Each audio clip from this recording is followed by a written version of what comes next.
All right, Kelso, launch us off, brother. Alrighty. We live? We going? We good? We are all live. Alright. Well then, welcome everybody to this simulcast, multi-platform episode of Paradigm Shift and Educational Comedy and the Vinny Eastwood Show. We are broadcasting, live streaming on both YouTube and American Freedom Radio, and this episode will premiere on PSEC shortly, thereafter. But for now, we're live here. This is Hidden History and an Arduous Future. I'm wanting to start off talking about Tartaria and hidden history and all that with Max Egan, and leading all that stuff up into obviously why the elites want all this sudden heavy-handed censorship, why they're not being as patient as they used to in the past, because there's too much coming out. They don't want their slaves starting to think for themselves. We can't have that now, can we, Vinny?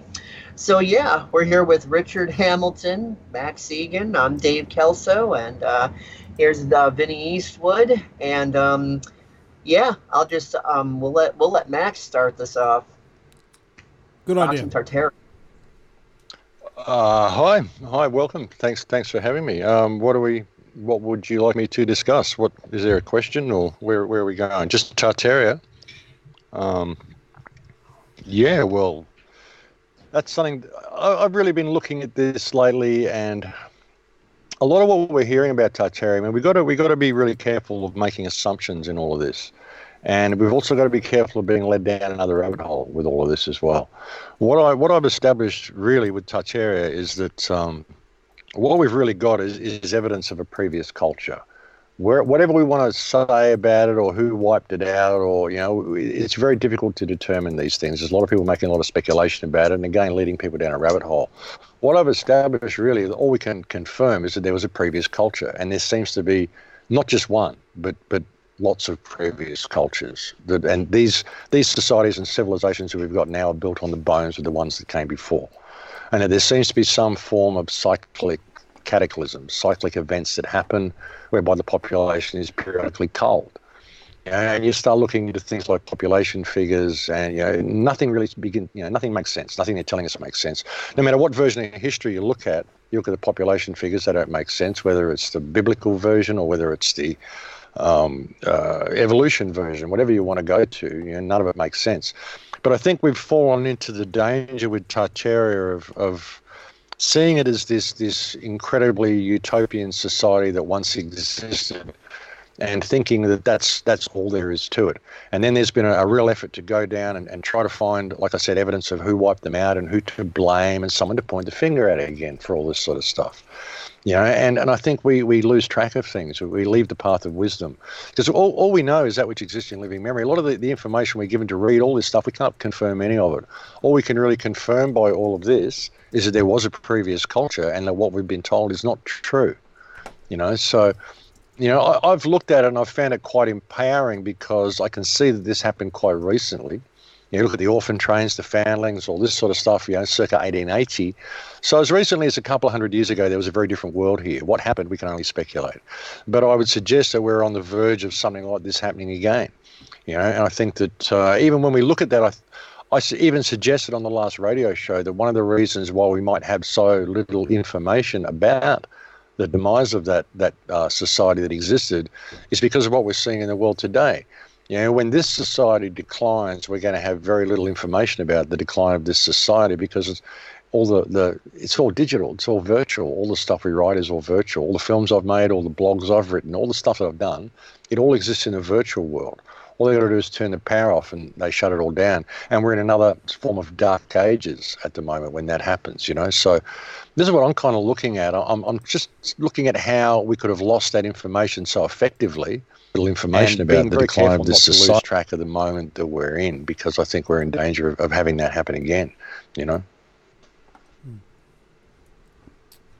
I actually have a couple of points to add to that as well, because it reminds me of Dr. Jonathan Gray in his work on the Noah's Ark story, and one of the points he brought up was that around the world there are hundreds of thousands of mountain ranges, not hundreds and thousands, but hundreds of thousands of mountain ranges around the world where they have dug up all sorts of things together.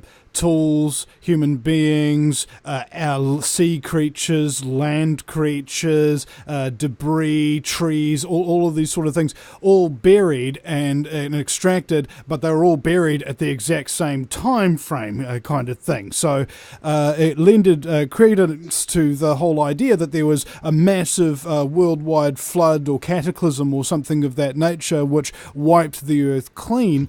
And indeed, I think David Avocado Wolf shared a video or something. I'm not sure how much I think about his credibility, but there was this video of these guys who did this laser scan of the Angkor Wat temple in Cambodia, and underneath the temple was an entire city that was buried and it was underneath the jungle kind of thing.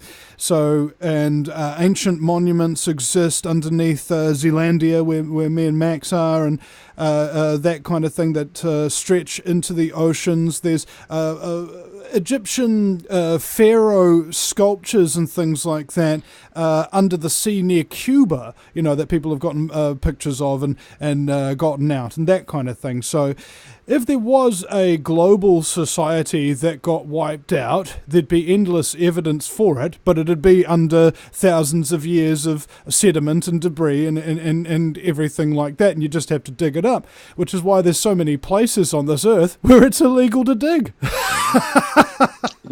Yeah, and the thing is, is it really even thousands of years though? Is it only hundreds of years? Do these things happen? Kind of not. That's a lot actually, of the stuff yes, Max, and I'll back that up. Research is the fact that. I just want to back that up with one factoid from this guy in Australia. His grandfather buried posts in Australia, just for his fences and things like that, and then he came and dug them up, and they were made of coal. And like over just one or two generations or something like that. Coal doesn't happen over thousands of years. Petrification happens very rapidly indeed by comparison to what we previously thought it was. So it lends, again, credence to what Max is saying, that what if the ancient past and things like that ain't actually that ancient? Yeah, hey, Max, I got a question as well, Max. I just because sometimes I run into people having a little bit of confusion on this. I'd like you to explain the difference between the Great Flood and the Mud Flood, because sometimes when I mention Mud Flood, people think I'm talking about Great Flood, and they're two different things. So I'd like you to differentiate. Well, they're probably referring to the flood of Noah, the biblical flood. They're talking about the deluge that we all hear about. Whether these are one and the same thing. I mean, it's anybody's guess. It depends on what books you want to put credence on, and whether you want to believe what's written in the Bible, the timeline that gives you. I mean, a lot of people will hate me even questioning that, but it's whether you want to believe the timelines. But no, we're not referring to the biblical deluge. We're referring to some type of cataclysmic event, some type of soil liquefaction event, whether it's from earthquakes, whether it's from a plasma event. We don't know what causes it. I mean, there's all speculation that it's machinery, that they instigate this. There's some technology we don't know about. I mean, this is what I mean. We can get down these rabbit holes and we can speculate what causes it. But what we're talking about is cyclic cataclysms that appear to basically decimate the societies that we've got, the cultures that we've got, destroy a lot of buildings, bury a lot of buildings, and then it appears that civilizations are built further on top. And even at the talk that I was giving in Brisbane last Thursday, there was a guy there who's a structural engineer who digs like he's a builder, and he was working on a road or something in Sydney, and he dug down and they found another road down below the road in Sydney. And when he asked about it, they said, during the war, the Americans put up another level and did all this stuff, and they just accepted it. That's what it was, But the point was that he found another road down below the surface of what was there. And there's a lot of buildings in Sydney, a lot of buildings that you'll find all around the world. They've got 2 or 3 levels below ground that you don't know is there. So that's an interesting thing, So that's the question, and that's what we're talking about. There's some sort of an event that seems to happen quite regularly, whereby the ground liquefies or they're waves or a cataclysm of some sort, tidal waves, plasma. We don't know. That's the thing. We don't know. We can only speculate on it. And that's the problem, is people putting out their things saying, well, there is a plasma event that's imminent or whatever, and we just don't know. And these sorts of things get in the way of real constructive research, of trying to find out what the real truth is, and even through all of this, I mean, I think the real issue here is freedom. The fact that we don't have freedom, we don't have the fact that all of these questions even exist is because we don't have freedom. We just fed all this rubbish, and we never question things. So, that's what I've done with the radio show through everything that I've done for the last 11 years is just encouraged people to think and ask questions, and work to establish freedom. Establish some unity with each other and establish some freedom. Then we won't have all these mysteries. We can actually go and find out what's really going on here. Yeah, I think there's also been a lot of both in the mainstream and the truth movement that these days I refer to as the untruth movement, because they've gotten as controlled opposition as the mainstream for the most part. But there's a lot of I call them the half truth movement, but yeah, untruth, half truth. But yeah, basically, there's been a lot of cognitive dissonance within American conservatives lately, because a lot of them are starting to notice that Trump is doing the same old shit as Hillary, Obama, Bush, any of these others, and some of the who would have seen that coming? Yeah, no kidding. The old boss, the new boss, right? And it's like, some of the conservatives are like, wow. It's all crap. Like, for the first time ever, they're starting to realize the game. But then there's others that no matter what is presented in front of them, they just want to. They don't want to look at any information that puts their God King Emperor Trump into a bad light, and they only want to look at anything bad about Hillary or about Obama or about whatever. But they don't want to look at anything bad about Trump. Trump can do no wrong. And also, it's if you look at anything bad about Trump, you're with Hillary. Oh yeah. I get that all the time. The right thinks I'm a member of the left when I don't agree with them, and the left thinks I'm a member of the right when I don't agree with them. And I'm either. Isn't it funny though that? Isn't it funny that both the left and the right are wrong? Yeah. What's up, Richard?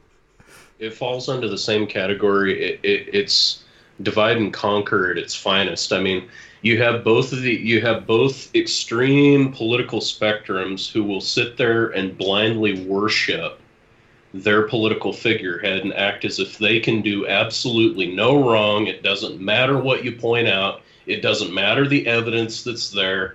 They'll just sit there and deny it all day. And then, of course, Trump also funding the Saudis with F-15s to bomb the Yemenis. I mean, seriously, that stuff is all happening, We're still giving the Saudi Arabians F-15s to go bomb the Yemenis. We're still kissing the Saudi ring. We're still doing all of that stuff that the last several number of U.S. presidents have done. It hasn't changed. The game plan is still the same. It's just we're taking a slight detour to make it appear, to give the illusion that somehow it's changed. I think they're just giving the appearance of a detour, rather than, the illusion of a detour. Yeah, exactly. It's actually still on track, boys. Don't worry.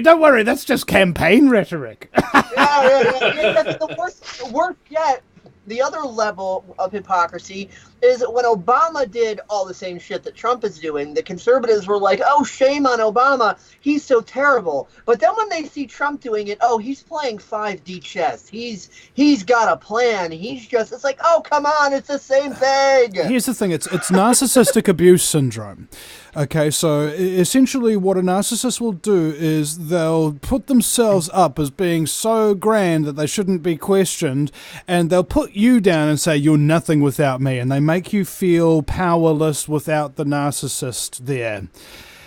So what happens when you've got a narcissist who's the president of the United States? What does that do to his base? It makes them all powerless, and it makes them all subjugated. I know he's betrayed me 100 times before and slept with 100 women, but I'm sure when he marries me, it'll be different. No, you've got battered woman syndrome, America. Stop it. Just slap it out of you. Completely right. I've made that same analogy, the comparison before, that the American population is like a spousal abuse victim when it comes to the political system. Oh, it'll be different this time. No, it won't. No, it really won't.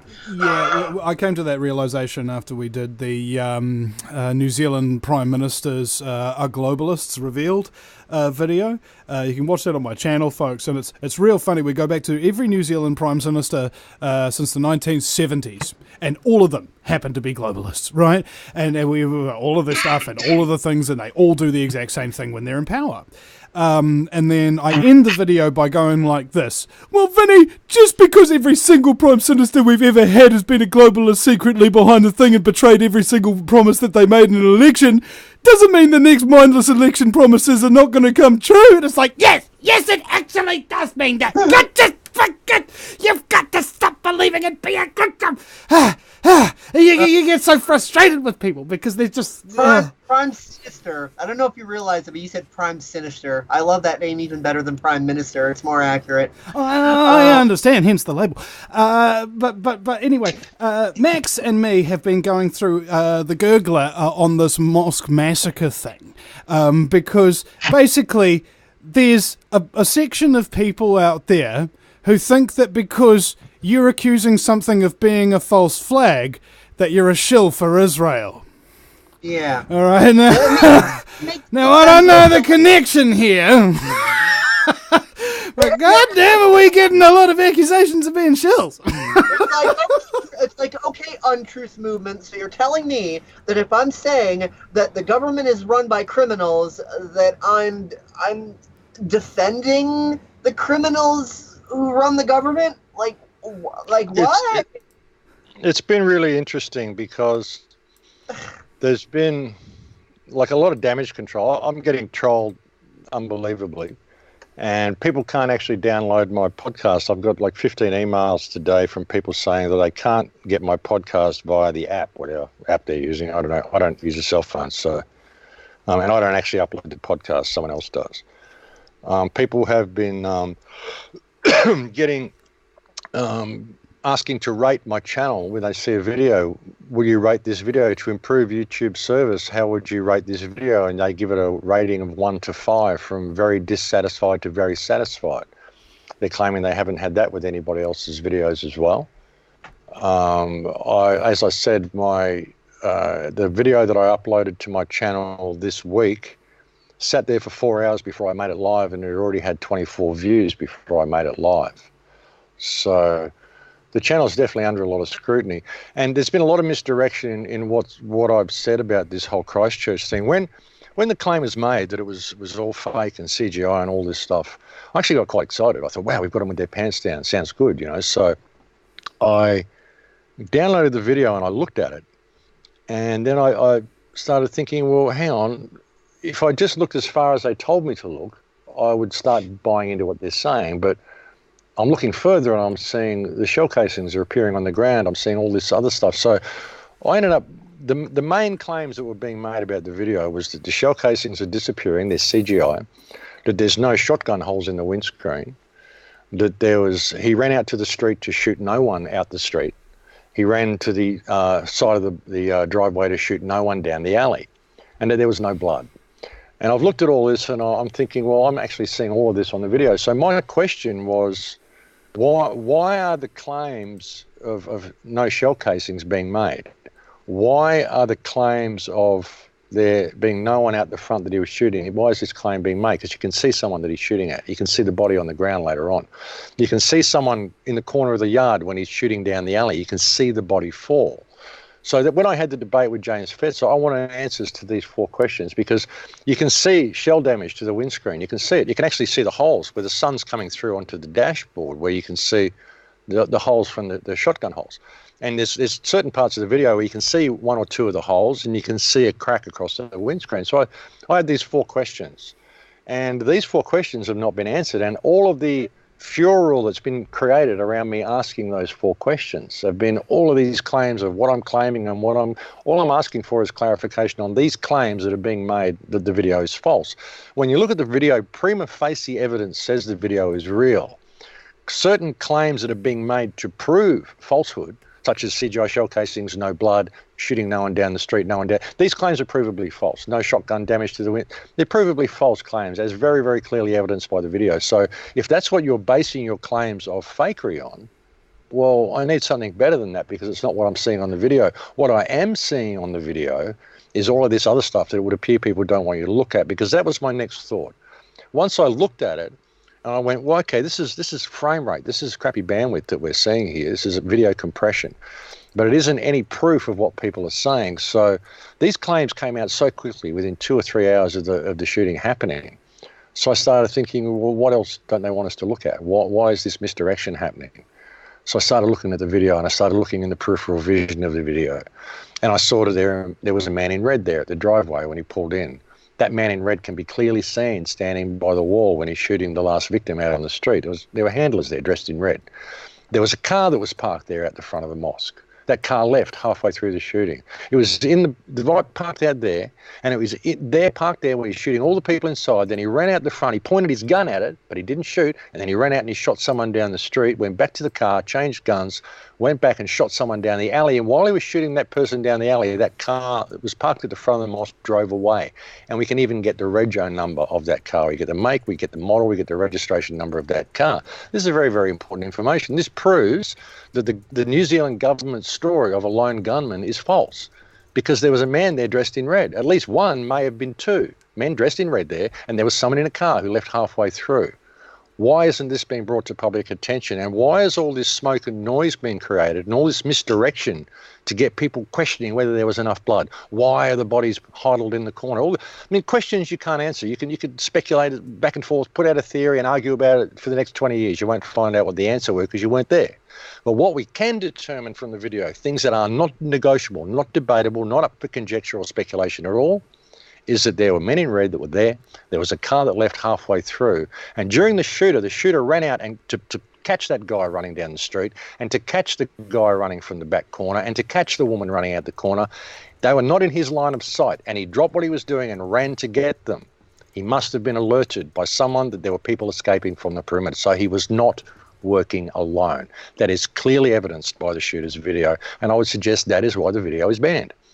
And because I'm suggesting people focus on this, I'm being told that I'm creating noise around all these speculation and conjecture that it was a hoax and crisis actors and dummies and nobody died and all this rubbish that people can't prove, and people have gone in there looking at it with complete confirmation bias. They've gone in there expecting it to be a hoax, and so they've found evidence to support that claim. You go in there expecting it to be anything, you will find evidence to support the claim. Each event needs to be looked at as a completely separate event, and you need to let the cards fall where they may and let the picture build itself for you without any confirmation bias. And that's what I've done with this event. And I went in there questioning simply why these claims were being made when they are not evidenced by the video. They are not supported by the video. These are false claims. So why are they being made? What don't you want us looking at? And like I said, the other questions, why were all the people huddled in the corner to begin with? I don't know. Maybe they were scared. Maybe they were dummies. Maybe they were bodies. I don't know. I wasn't there. I can't answer the question. It's speculation and conjecture. I don't know.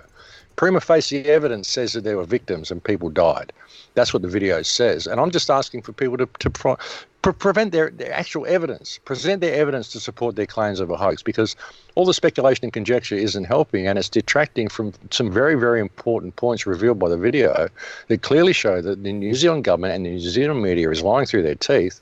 There's certain elements that need to be investigated. They've got the make and model number of this car. And by the way, this same car was seen driving through a police roadblock later that day. There's an interview that came out a week or so later of one of the people who was at the mosque, and they just switched to a random shot of the traffic, and lo and behold, there is that same Toyota, silver Toyota, Will SV or Will VS driving through a police roadblock on the same day. That's the car that was parked out the front of the mosque, same registration number. This person needs to come forward. This person needs to be investigated. It shows that there were multiple people there. Whether there were multiple shooters at that mosque, don't know. But there were definitely multiple players there. There were definitely people there helping him, and it's clearly revealed by the video. So, there's a lot of noise and speculation and conjecture around this, and because I'm pointing this out, and I seem to be the only one addressing these points in the video, I've got wave upon wave of trolls. Apparently people are making hit piece videos on me and all sorts of stuff, claiming I'm working for the CIA and all sorts of stuff now, simply because I'm asking people to look at the evidence contained within this video and focus on the real issue. So it's very interesting, the damage control I'm seeing from this. Yeah. I think speaking of damage control, I would suggest that all the claims of hoax and CGI and fakery are damage control to cover up the fact that there are extra players clearly revealed on this video, ladies and gentlemen. This is damage control, and they desperately want people to go with this hoax meme, because then they can call fake news. Look what the independent media does. Look how heartless they are. They write hate mail to all the victims and claim they're crisis actors, and they spread all this fake news. And the people out there in Joe Public land will be very, very happy about people like Vinny and I and all these other stations being closed down because of all this fake news we spread and a failure to really investigate anything while daring to call ourselves independent media, when you just come across like a bunch of conspiracy theorists, And I pointed all these questions to Jim Fetzer, why are you claiming the showcasing? If you're claiming they're disappearing, yeah, they are, but that's frame rate. Why aren't you addressing the fact that they appear on the ground? And he actually accused me of manipulating evidence, I'm showing him still frames from the video. Go get the video, put it out frame by frame. If you haven't rendered it out frame by frame, why are you even claiming that you thoroughly investigated it to begin with? So was he claiming that you CGI'd the CGI'd? He said at one stage, he said, I don't want to accuse you of manipulating evidence. I thought, well, you just did. If I had $100 for every time I was accused of being an Illuminati shill or deep state agent or something, I'd have a lot of money. Because I had the audacity to disagree with someone. On one of your YouTube videos, a few videos ago, there were people coming on trying to post, oh, Matt Egan is controlled opposition. I'd reply to them saying, nice fake account. Well, how much is the government paying you? And then they just kind of shut up. Well, you don't get the flack if you're not over the target. And the thing is, there's very, very important evidence on this video, and we're feeling the ripples of this now. 8chan is blocked in my country, 4chan's blocked, BitChute's blocked. We've seen, like in Vinny's country, 10 to 14 years for even watching the video, for even questioning the government narrative. We've seen news laws come in England, 15 years jail for viewing terrorist material online. Yeah. What constitutes terrorist propaganda is, of course, determined by Theresa May, which is a joke in itself. But, this is what we're dealing with. This is what is coming out of the Christchurch shooting. When the Christchurch shooting happened, I said this is 9/11 2.0. It's different to all the other shootings. Yeah, that's what I said too, yeah. If you can think of 9/11 as being the beginning of the end game, the Christchurch shooting is the beginning of the final move of the end game. I said at the start of the year, this is going to be a big year. It's going to be a huge year. And we're seeing it from this. And people need to pay attention to how they're being led with this. And they've been totally set up for it. All they have to do is fake, like things like the Boston bombing. There was so much wrong with the Boston bombing. But now you've got this mentality in everybody's heads where they automatically think everything is a hoax. And it is counterproductive to do that. You've got to look at every event as a standalone event and think 6 or 7 moves ahead, because that's what these guys do. Yeah, they're playing. Hey, they're playing guys, I'm just going to have to step out for just a few seconds to go take a wiki leak. So I'll be right back. The stream's still going, so enjoy. All right. All right. He's gonna go take a wiki leak, but yeah, I mean, they're definitely playing a game of Go. It's like the truth movement's playing checkers, thinking that the elites are playing chess, and really they're playing it. They're definitely playing a game of Go. One thing that I'm definitely want Vinny to talk about when he comes back is, because he's been doing a lot of really good work on the ground, interviewing the Moss victims and getting it straight from the horse's mouth, as it were. The New Zealand government really hasn't appreciated him doing this, so he's been getting a bunch of visits from the police. My favorite part of one of the last times he was visited by the cops, my favorite part that he recorded this and he put it on YouTube. At the end and near the end, the 2 police women, and these police women looked like little social justice warrior teenage girls. It was hilarious, these so-called police women. But anyway, these police women were like, I'd really prefer that you not put this on video. And Vinny said, well, we all have our preferences. That was like the best part of it. And they didn't even know what to say. Well, yeah, I mean, it's just people. Vinny is getting a lot of flack from this. I mean, it's really a taboo topic in New Zealand. Just talking about this, and like I said, there's There's a lot wrong with what's going on anyway. I mean, the question as to why the people were in the corner and didn't run away. I mean, you could question whether there were handlers there, and I even did a video whether the people were brought there and there were handlers. I mean, we don't know. That's the thing. We don't know. This is all speculation. We can go back and forth on it as much as we want, and we'll never get to the answer. And there's no point saying, "Oh, look, they were huddled in the corners and they had the chance to escape and they couldn't. So that means it's all fake." That's very, very poor evidence. We don't know why they were huddled in the corners. That's the fact of the matter is we don't know. So, but what we do know, like I said, what we do know from the video is that, I mean, in red there was a car that left. We have the registration number. We have the make, model, registration number of the car. We can even see someone in the passenger seat when they're going through the police barrier. We know that he ran to get these people on the perimeter. We know he was alerted. We know there was someone working with him. And we saw at least one or two of them during the process. That's what we do know from the video. And if we can establish these facts and bring these facts to light and actually launch some kind of an investigation, then maybe we'll find out why the people were huddled in the corners and didn't run out the doorways. And maybe we'll find out all the questions people have, I'd like to ask Vinny something. Vinny's been doing a lot of good work on the ground, directly interviewing mosque victims and getting it straight from the horse's mouth, as it were, and the cops have been visiting them. And I really love those two teenage girl-looking SJW cops that at the end, right at the end of the one video, they're like, well, we'd really rather you not put this on YouTube, that we'd really prefer that. And Vinny's just like, well, we all have our preferences, don't we? I'd like to hear more about your courtesy police visitations and your interviews and stuff like that, because you're like the only person on the ground over there interviewing these people and sticking your neck out and really taking the hate from the government. So if you could tell our audiences a bit more about what you've been doing with that, I'd like to hear that. And I'd also, Richard, has there been any questions or anything fielded from the chat room, anything that needs to pop up or... Well, no, but I do want to say one thing because you kind of got me thinking. To Max's point specifically, that is very true. I look, especially in this country here in the United States, the media has a field day with speculation. They love playing with speculation. They fuel that like crazy.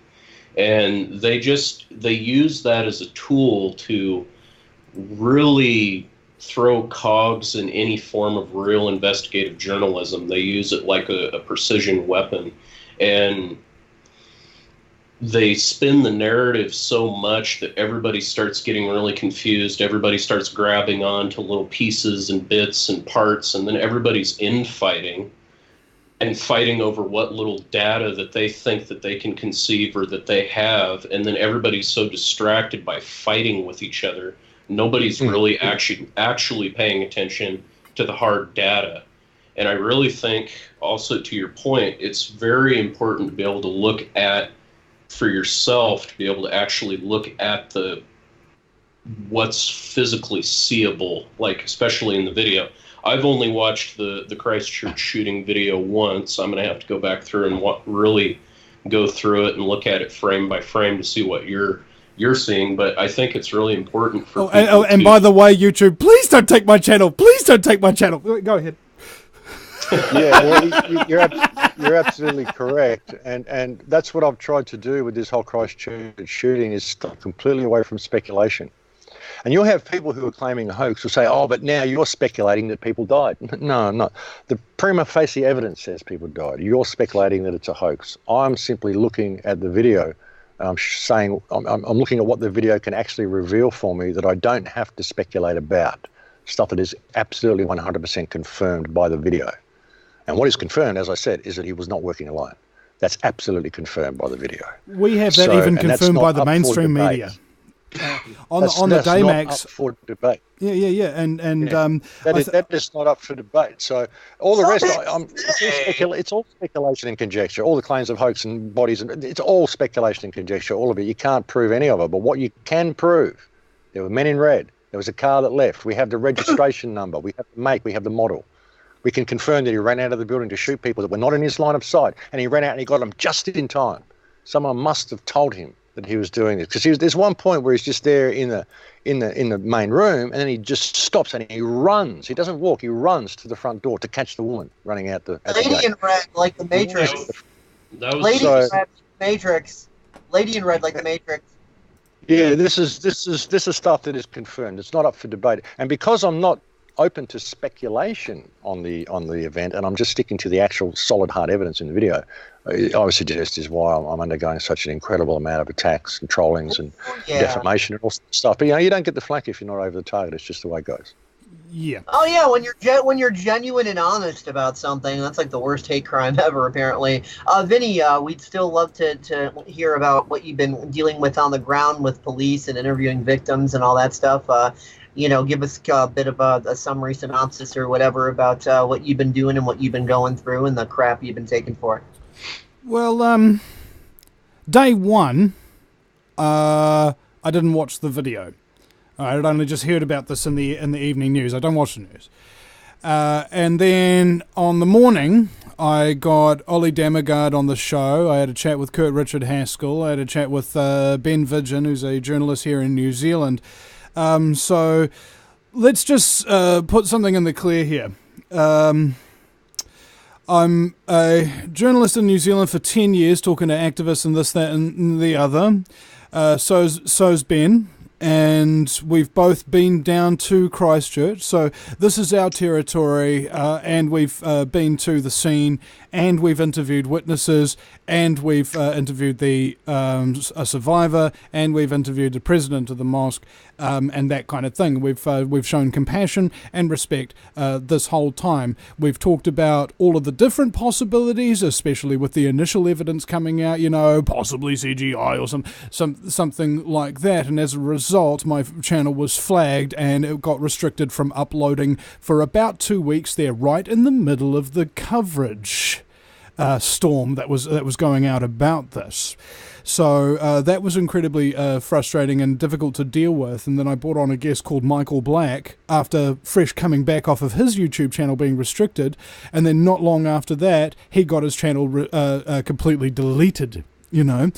So we're in an unprecedented level of internet censorship at the moment, and that's why I'd like to start most of my shows with, please don't delete my channel. Please don't delete my channel, because bro, it's a very, very real prospect that they will just delete your channel, and that 3,600 interviews, 10 years of work will just be gone. And these are things where I've had over 100 interviews with activist Penny Bright here in New Zealand on her Rest in Peace playlist, and nearly 100 interviews with another activist, Evelyn Gilbert, on her Rest in Peace playlist. These women taught me so much about being an activist, and them and everybody else, thousands upon thousands of hours of content would be gone, and that would be New Zealand's largest, most subscribed YouTube news channel. And what do I mean by that is that there is the New Zealand Herald TV, and there is News Hub. Those are the other two largest news channels, and I'm nearly twice the size of either of them. And I've done that pretty much by myself. Now, when I say that, of course, I mean so many people have donated to me to support me. So many guests have donated their time to come on, to contribute to creating content for the channel. So many activists have come and told their story. So many victims of so many things, right? This is the largest online archive of New Zealand protests, public meetings, and interviews with activists that has ever been created by any mainstream media or alternative media combined in New Zealand history. That is what is on the line here, because I'm telling people the truth about Christchurch, and I'm willing to accept that other people have theories, and I'm willing to look into that evidence, but I'm not willing to lie, and I'm not willing to just carry a narrative just because it gets me hits or just because it gets me money. The whole idea of this is I have a lot of compassion and respect for the victims down there and their family members, and more to the point, people forget this. It's not just a victim or a family member that get affected, it's actually the entire community and all the locals that live in that situation that get emotionally affected by this. Now, that's what happens in the first day of the scenario. We do the investigation and we get censored in real time in the middle of a live stream. Like I was just like coming back to, okay, well, let's just check the chat room. What? Restricted because of bullying and harassment? What was the, and I was just like freaked out because that had never happened to me before. 10 years of live broadcasting, I had never, ever been censored in real time. Ole Damagard, 25 years talking about false flag attacks. He had never, ever been censored in real time. This is an internet takeover, all right? Now, this is why directly after Max had gone through the evidence and proved it wasn't CGI to a very reasonable degree, or at least proved that there were elements of the video that was real, so therefore it's definitely not a complete hoax. Then I was like, okay, that's put to bed. Max did the best work in the world on analysing that video, and it's not even close. Thank you, Max. You did what I would have done, but I could not do it because if I did, I'd go to jail for 14 years. So thank you. You saved me the time. And by the way, we did a protest outside, and this is another one of the videos that would have got deleted if my channel got taken down. We did a protest outside Mount Eden Prison, and do you know what herb they grow outside Mount Eden Prison? Time. And I go to my friend, what kind of time is it? Is it hard time or? Hey, sorry. We've Richard, go ahead, bro. I'm curious to know whether or not BitTube is also blocked in Apathoralia. I'll have to check. I can't check it at the moment. I've got my VPN running, but I'll turn it off later on and I'll get back to you on that. Go ahead, Rick. Nothing's blocked for me because I have a VPN, but I shouldn't have to. Yeah. Okay, well, one of the big things that I also think it's important to point out, that besides all the misinformation and the spinning and the infighting, I think especially at this point in history, considering we are at a metaphorical end game of sorts, and I also find it funny that, as me and Dave have pointed out, this year Avengers Endgame comes out, you see all this stuff in pop culture, like all these kind of little flags popping up. It's kind of funny how that stuff works, but it's kind of like the old saying from the American Civil War, house divided cannot stand, divided we fall, united we stand. Well, good people, regardless of what they believe, regardless of what they think did or didn't happen or how it happened or what the heck ever, what people should be agreeing on is that, there are very real problems in the world right now, and there's problems that have very real consequences for all of us. The world is run by criminals, beginning and end. Yeah, the world's run by criminals. Christchurch was not good, regardless of what you think or don't think occurred there. People died. 9/11 was bad. Bad things happened. Whenever a false flag happens, it's bad, and it's not good. People get hurt. Things happen. A lot of crazy chaos comes out of it, and everybody gets affected. We're all on this planet. We're all together. We're all living on this combined biosphere. Wherever we're from, we're on this planet together. We're breathing. We're living. And the point is, I think really what needs to start happening and what people should really be focusing on is just like coming together, doing what we're doing, just using our resources to put real evidence out there, just like here. This is what's going on. This is what the evidence is there. Go look at it for yourself. I'm not going to sit and tell you what you should think. I'm so sorry. I really must put something in here before I forget it.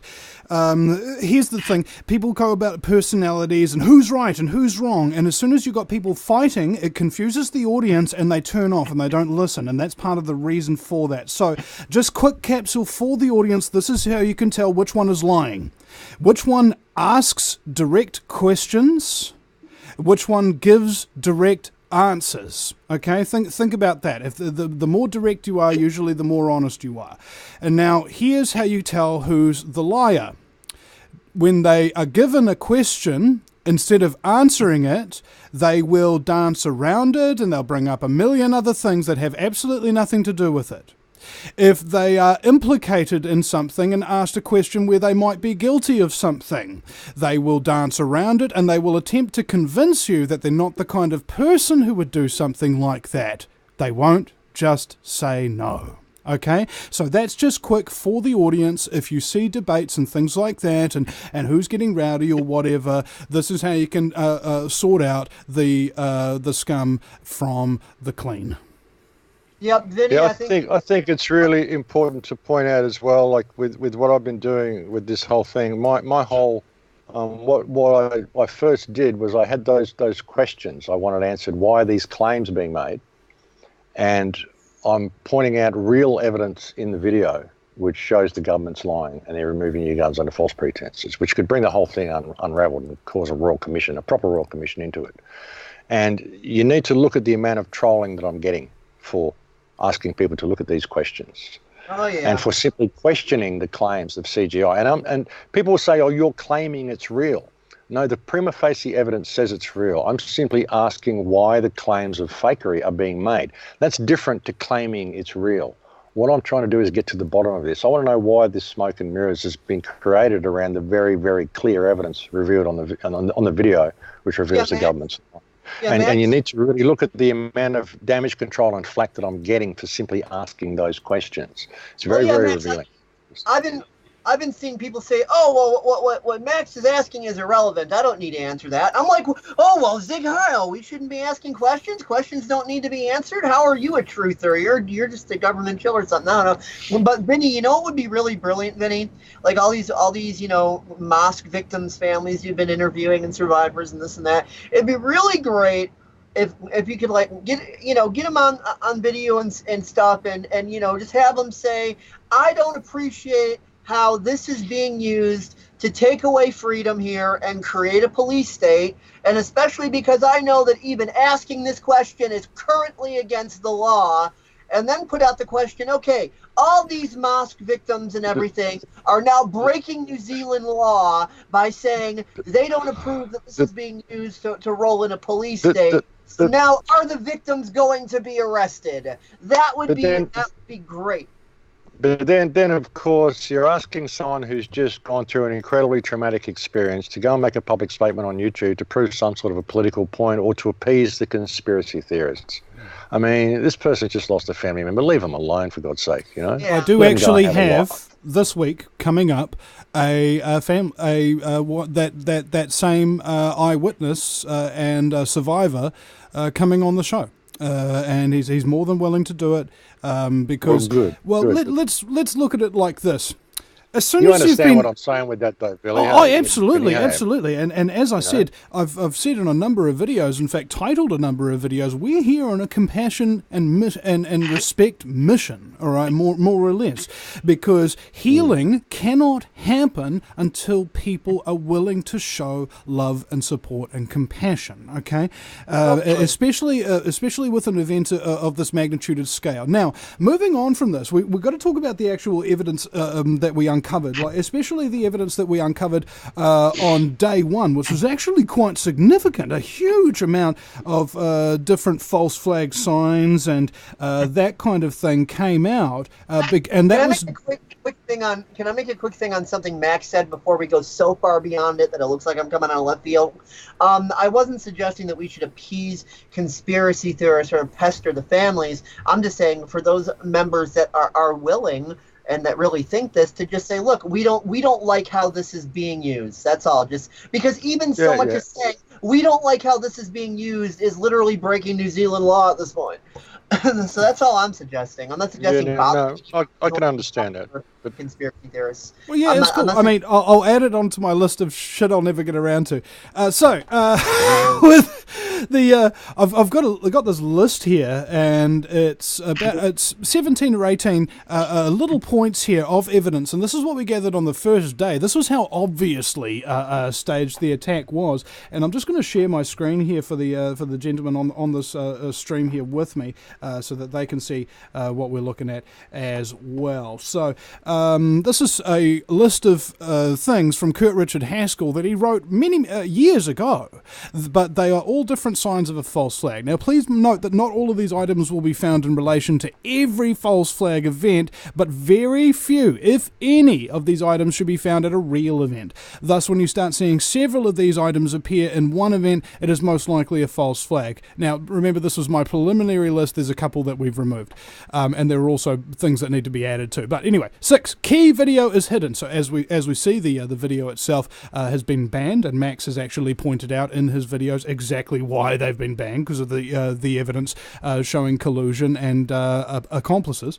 Still pictures, which are often grainy or unclear, are released to support the official story, and as we've seen, there's a monstrous amount of those all over the internet from day one.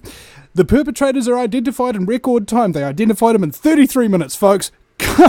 I like to tell this story because once upon a time I was a student in Dunedin, and my flatmate left in the middle of the night, and he stole my stereo, he stole my backpack, he stole all sorts of things, and then he used a Vivid, and he blacked out his name on the lease, so we couldn't track him down or anything like that. Oh, my signature's not on that, I don't owe any rent, that kind of thing. So I knew his name. I knew that he was going home to his parents' place, and his parents were the only people with his last name living in the place where he was going. I gave this information to the police, and sure enough, 5 years later, I received a check from the New Zealand police to compensate for this theft that they caught this guy for $50. Even though it was $5,000 worth of equipment that was stolen. Okay, that's the efficiency of the New Zealand police. Okay, here he is, this is his name, here's the details you need, you can get him today, and it took 5 years. So if they find this guy in 33 minutes and identify, I'd be surprised if they can even identify themselves in 33 minutes. It's just very difficult to believe. Anyway. Calm down, Vinny. You're a frickin' professional. New laws or military action take place as a result of the event. Within minutes, our gun laws are going to change. They came up with 600 pages of gun law legislation in 15 minutes, folks. 15 minutes. Oh my God. I can't even... If anybody's involved in New Zealand politics whatsoever, you understand that in order to get one page of anything, it will take you a week, a month, a year, perhaps, if you're lucky. All right, it's crazy how fast they did this. It's abnormal. Speaking of abnormal, our next point on the list, the event receives an abnormal amount of press coverage. It's almost like this thing happened in America. It was the biggest gift to the gun grabbers you've ever seen, isn't it? Everybody's talking about it. Suddenly my channel's going from, hey, nobody cares about Vinny Eastwood, all he talks about is the truth and stuff, to, oh my God, Vinny Eastwood, a gun, I need the attention, that kind of thing. My YouTube channel was just exploding with hits because of the coverage of this kind of thing, and all I was getting was a tiny little spillover of all the international coverage. You should have seen people in countries that aren't even New Zealand getting millions upon millions of hits, talking about stuff that they haven't investigated, haven't been, don't have 10 years of experience in journalism in the country of, don't have a journalist with military training and two best-selling books about New Zealand's illegal culture and stuff like that here. They don't have all these advantages that I have. And I was in such a position of responsibility that I really had to try my hardest to get the truth out about this before all the narrative just spilled over and everybody just forgets about the facts. The country where the event took place, actually, that's not one of the ones, allegedly, New Zealand's pissed off Israel or whatever, but those were years and years ago. It's not recent enough to really count. The event and perpetrators are set up to, and by the way, I assume that there's an Israeli hand whenever I see any, story of terrorism attack or something. You assume Mossad involvement. But in this case, we just haven't found the evidence yet. but, it's all right. The event and perpetrators are set up to cause conflict between several different religious, ethnic, or sexual orientation groups. The Muslims don't accept homosexuality. New Zealanders getting up in arms about immigration, and there's a lot of fear about Muslim immigration and Sharia law and that kind of thing. So it's beautiful. It really plays into the hands. Next item on the list. The friends and family of the victims, that's another one that we haven't found out to be absolutely true. There's some people who claimed that the interviews weren't genuine or something, but I haven't been able to confirm that. One or more bombs do not detonate. Now, this guy had a couple of containers of petrol that he was planning on setting the mosque on fire with, that of course did not detonate, that kind of thing. An unbelievable hero story is released by the press on day 2. Now, at the Linwood Mosque, there were 2 gunmen, not one. This is not the main mosque where the main video came from. This is, in fact, the Linwood Mosque, quite far away from it, in fact. Now, the mainstream media here said, or rather, they were interviewing a guy from that Linwood Mosque who said that he took one of the gunman's weapon off of him and then tried to turn it on him, but it jammed, and then he chased him off the property with it, and then the 2 gunmen left, ran to a waiting car that had a driver with the gas running. Okay? That's from the Linwood Mosque. That's on the mainstream media. Even the interviews there excuse me, of one Muslim woman said that they were given a warning on Facebook the morning of the attack, okay? And the Muslim woman then passed that warning on to the police and said, hey, police, we've apparently somebody's threatening the mosque. They're telling us that we're about to be attacked. And the New Zealand police go, really? Well, thank you for that information. We'll get right on it. And then these people got exterminated. An unbelievable hero story is released on the press by day 2. So there's obviously the person there. Sorry, I'm on the radio right now. Cannot speak. Call back in a couple of hours, please. Thank you. Sorry about that, guys. And there was also the hero cop story as well. He's the one who managed to crash into the assailant's vehicle and pull him out and that kind of thing. And it's like, oh, wasn't this great? And there was also another bystander as well who helped the wounded and things like that, even while the ambulances themselves were being kept behind policed cordon.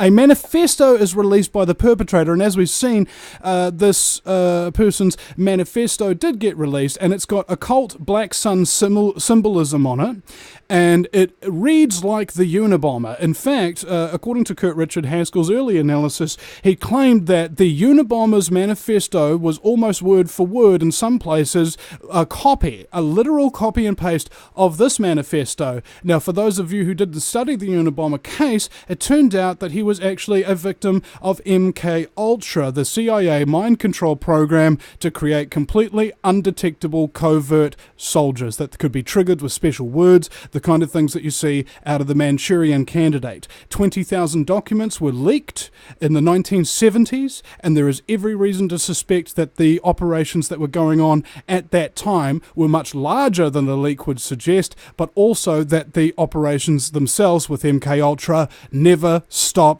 happening, and that we still have a lot of mind control subjects walking around in society. You know, crazy homeless people or something like that. Are they possibly somebody who went for a checkup and then got something implanted in their brain? You don't know. But in either case, moving on with the list, a drill is taking place at or near the event at the same time. Not only did we have one drill, we had 2. We had the Armed Defenders Squad, that's the New Zealand SWAT team, and we had the SAS, that's the Special Air Services, the New Zealand Delta Force, doing sniper training. So we had anti-terrorism training and we had sniper training going on at the exact same time. that there was a real terrorist attack going on. And on top of this, the sniper teams were international teams. We even had a Chinese sniper allegedly being given shoot-to-kill orders. So we have foreign troops on New Zealand soil being given authorization for shoot-to-kill orders of potentially New Zealand citizens. If in fact that person had been a New Zealand citizen, but he wasn't, he's Australian. So it's okay. Now, the next one on here. Little to no amateur cell phone video footage of the event is released. Nobody's seen anything. You know? Seriously. The only amateur cell phone footage I've seen is of somebody passing by the car as it had been rammed and the guy was being maybe thrown around a little bit by police for a few seconds or something. That is the only amateur cell phone footage I've seen from this New Zealand's 9/11. How crazy is that? An online video is found of the perpetrator acting crazy. Well, obviously anybody who's watched the video, sane people don't go and exterminate whole groups of defenseless human beings.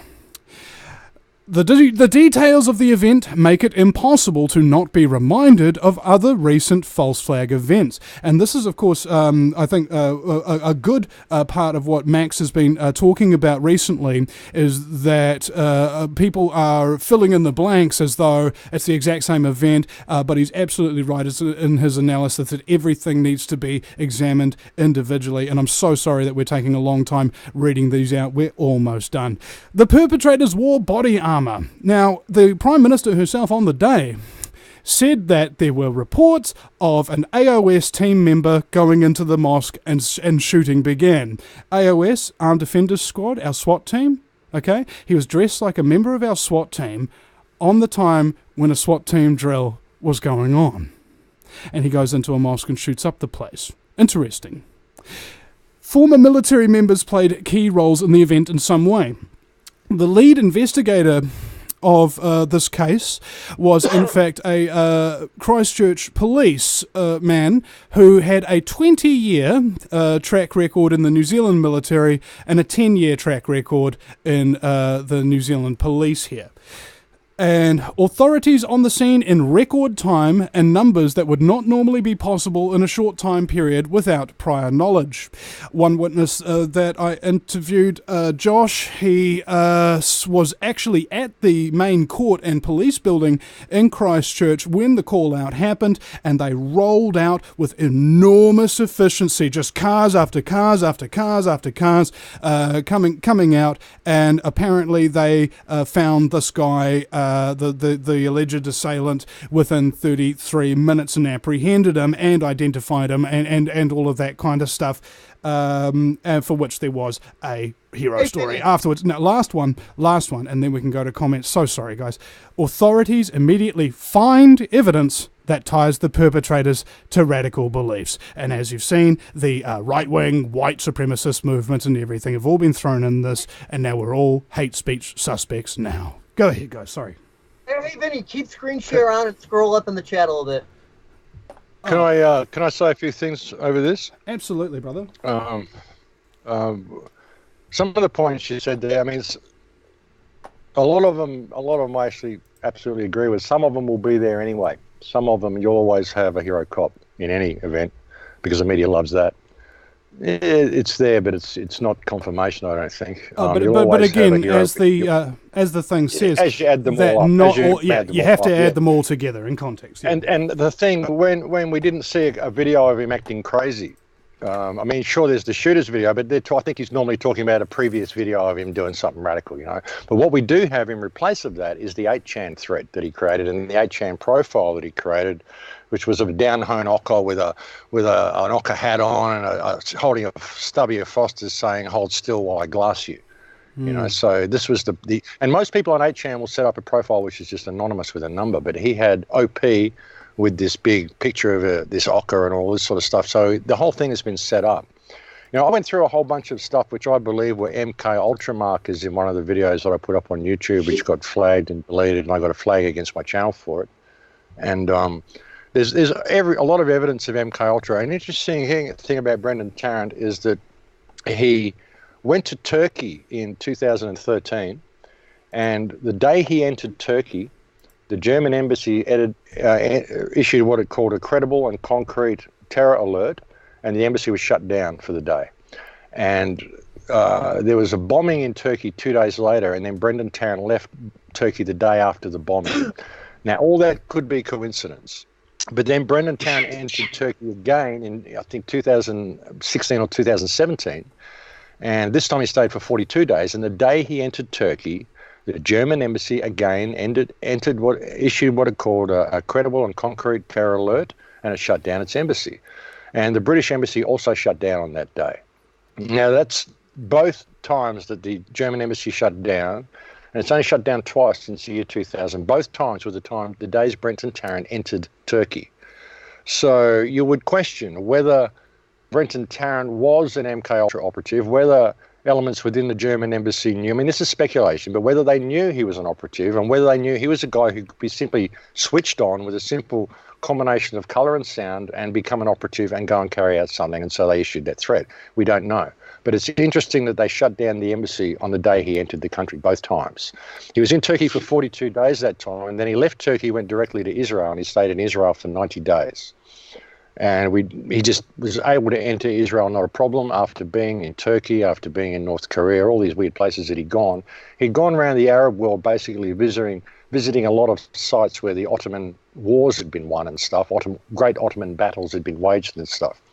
He was in Pakistan 6 months before he was in Christchurch, saying how much he loved the people, great country, great culture, everybody should come and visit. Hope that they opened up their visa restrictions a little bit, made them a little looser so more people could visit this wonderful country. And then 6 months later, we find him in New Zealand shooting up a mosque, and there was a whole meme set up in 4chan of a song called Serbia Strong, which was the song he was playing in the car on the way to the shooting. I would suggest this has been set up as a meme in 4chan. He displays every sign of being an MK-Ultra operative who was simply switched on and programmed to do what he did that day.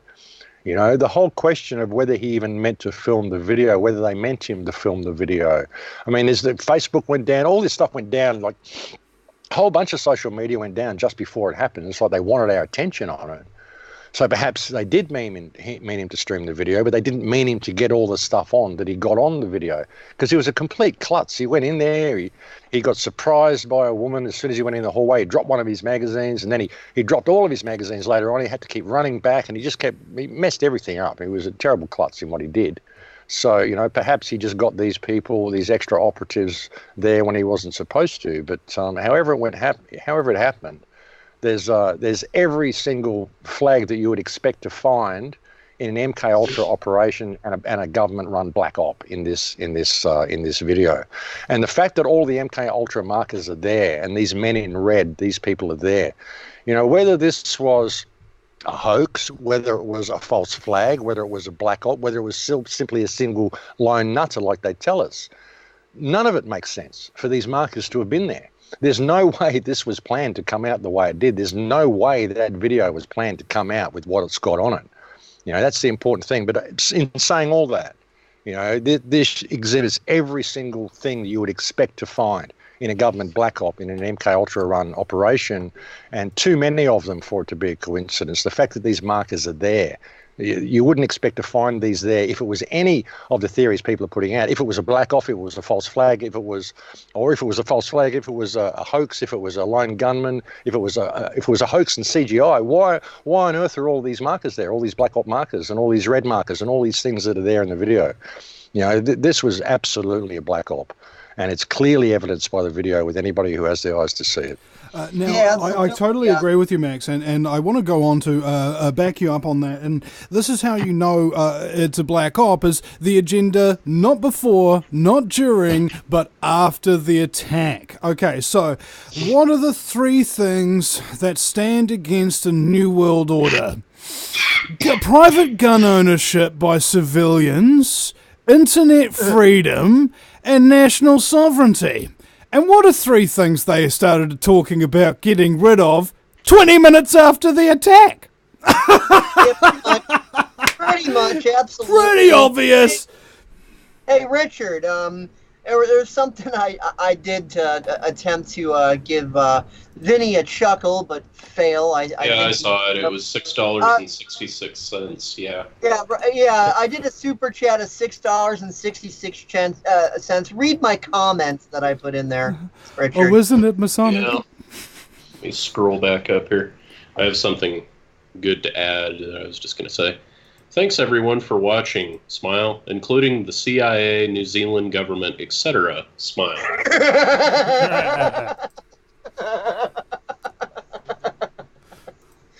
Yeah, I always do like to say hello. You know, good morning, boys. You know, I like to. Well, here's the thing. It's a tough job listening to people and censoring them and that kind of thing. And I'm sure that the New Zealand GCSB, the Government Communications and Security Bureau, honestly, I reckon they really love this part of the day. Oh, Vinny Eastwood's on. I love surveilling his show. That's one thing. That's one thing that I find really interesting about Christchurch, in specific, just how much the establishment is in total panic, and I mean total panic. They are so panicked by the fact that that footage, as Max just pointed out, and from what I noticed in the video, just upon the first glances, okay, yeah, when he was shooting, he was very militaristic in how he was doing it. I mean, you know, and I'm a gun guy, I'm a gun owner. You know, being the United States, we're one of the few countries in the world where you can actually own guns, which is a really nice liberty to have. But, you know, understanding that a little bit and knowing plenty of veterans who have talked about firearms tactics and all that stuff, and being an active gun hobbyist,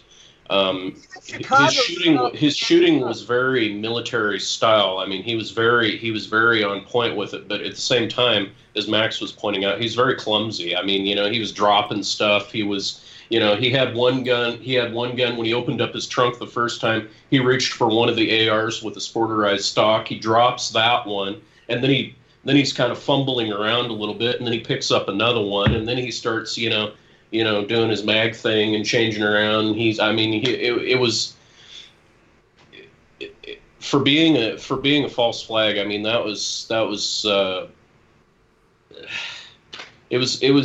very, very rushed. I could tell. It looked like it was very poor, like very loosely coordinated, very poorly coordinated, but like they kind of had a plan, but they didn't really know what they were doing. There's just a whole bunch of stuff that was going on, like. And then, of course, how the media just immediately jumps on it and censors it, and then starts banning anybody or attempting to ban anybody who talks about it, and then just totally shutting down all information and just saying no, because they realize that the narrative is out of the bag. They can't really steer it like they were able to do, 30 years ago before the internet really was a thing. Now that information just rapidly spreads, it kind of limits their ability to be able to even control or curtail or flip stories or do what they do, which is just. If I could have 10 seconds, I just need to. Very quickly, just speaking to that, I just need 10 seconds, bro. They're in the process of trying to take down Steven Crowder's YouTube channel now. Just wanted to put that out there. Okay.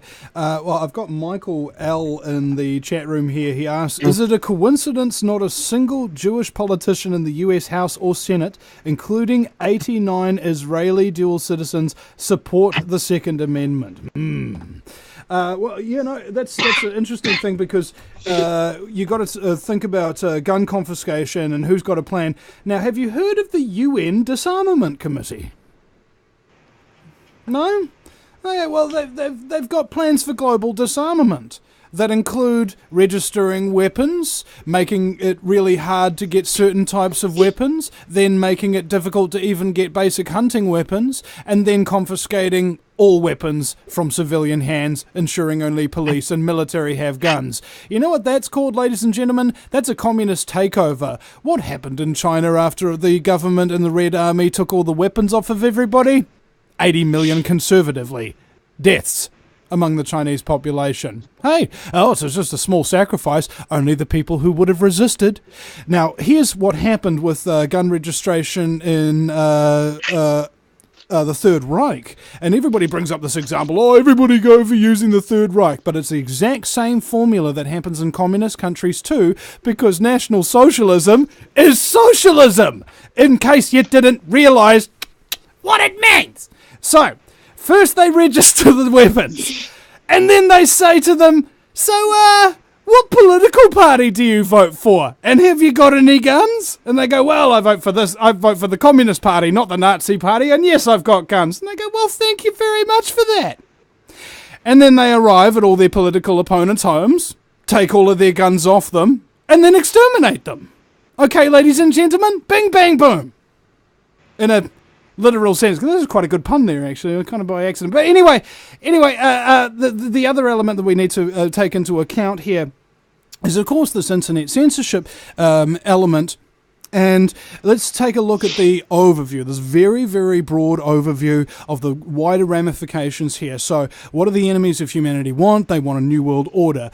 Does a new world order have a compatibility issue with freedom? And the answer is yes. So how many types of freedom that we have? We've got the freedom for our bodies, the freedom for our minds, and the freedom of communication, more or less. That's the three more or less pinnacles. And so they need to wipe all of them out. So they're going to give you forced vaccinations to take away your freedom of the body, 5G to take away the freedom of the body. We're going to introduce censorship to take away the freedom of the mind, and of course, once you don't have your mind and you don't have your body and you don't have your speech and your ability to communicate, we're all slaves. Yeah, well, that's what they're doing with this whole social credit system. People don't really realise where this is going either. The way everything's being digitised and everything is moving onto your cell phone, they want you to use your cell phone for everything. Pretty soon, I read a list of things that will be obsolete by 2020, they said, or 2021. And they included things like standalone GPSs. You'll have to use your cell phone. Things like landlines. There won't be any need for landlines anymore because everyone will have their cell phone. So you get to a position where all you've got is this digital interface between you and reality, and it's all determined on social credit points. You know, and all your finances and everything's determined on social credit points. So as soon as you start thinking outside the box, they can just lock you out. And as soon as they shut you out of the cloud and you are given, restricted access to the internet or whatever, and you can't even contact people, who do you call if you haven't got a landline in your house? The only connection you've got to the outside world is this digital interface, this little scrying mirror that they've given you. So that's what we're heading into. We're heading into a world of incredible surveillance. And if people think social crediting isn't coming to a country near you, they're bringing it in here in Darwin. They're turning Darwin into Australia's first smart city. They rolled out all the infrastructure. They had it in place by Anzac Day. They say they'll have the whole thing, the whole platform ready to go by the end of the financial year, which is June 30. And then they will be able to put up virtual fences, and they'll be able to watch what apps they're using, what areas they're using them in, what they're watching on YouTube, what they're posting on Facebook, and they'll be awarded social credit points determined on what their behaviour is like. And they can put up virtual fences whereby authorities will be alerted that someone's entered a zone that they're not allowed to enter or whatever. So, as soon as this comes online, you can bet your bottom dollar they're going to want to use it straight away. Where's someone stepping outside the line? Who can we get? Oh, look, there's someone jaywalking. Let's get him, I agree, but I disagree. Just on one point. Just on one point, I agree and I disagree. They won't implement it authoritarianly immediately. They'll just be selective on a very tiny portion so that the whole population doesn't freak out all of a sudden. But yeah, continue. Well, that's why they're doing it in Darwin. It's a small enough city to get away with it, but it's a large enough infrastructure for them to test it effectively. Plus, it's also, of course, the largest Aboriginal population in Australia as regard to what a coincidence. Major cities go as well. What a coincidence it was, So, they can justify by, look, we're doing it to protect the Aboriginal children from their drunken mothers. This is what they'll say. This is what the media will push it, however they do. This is how they brought in all the racial laws that they've got in Northern Territory, the intervention laws, where they intervene and they're bringing in new stuff here for unemployment benefits as well, I believe, where it'll all be on a card. And all your money is all on a card, and you can only spend it at designated stores, and you'll get 20% of your income will be given to you in cash, which people will spend on whatever, it'll mean that people that are on unemployment benefits won't be able to go and shop at op shops. They won't be able to get cheap clothing. They won't be able to get good food or anything like that. So it's kind of not only humiliating for them, but also forces them to shop at places they don't want to shop, forces them to eat toxic substances, And it's going to be very, very bad. So, and when this is all around social crediting, and if you question or step outside the line, the only person you can question is AI. And if you don't give the right answer, it will simply dock your social credit points. Then what do? This is the ultimate form of slavery, and this is what we're heading into very, very rapidly. Hey Max, I got a quick question. What would you say to to people like American war veterans, such as my father, who have heard all the types of information that you just said, and their response is, well, that could never happen here in America because there's still too many people here who love freedom. What would you say to people like my dad? Well, once it all becomes digital, it won't matter what you want. That's what it is. There's 23 million people on China's credit blacklist now. There were 7 million people at the beginning of last year. Once it's all digitized and it's all on your cell phone and they're tracking you, you've got to step inside the lines, and that's the way it is. You can't step outside the lines, and if you do, you get docked points, and that's it. That's the way it is. Well, Max, and it doesn't matter how much money you've got, doesn't matter how many guns you've got, doesn't matter what you've got.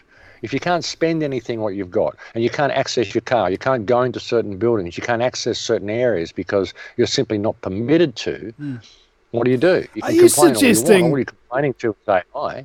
And it is coming. It's coming. If it's coming to Australia, then it's coming here. America is part of the Five Eyes.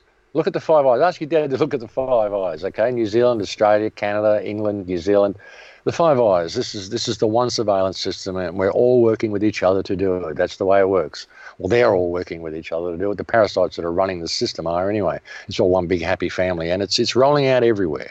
They're just keeping the people in the United States distracted with all the theatrics that Trump is rolling out. What's up, Richard?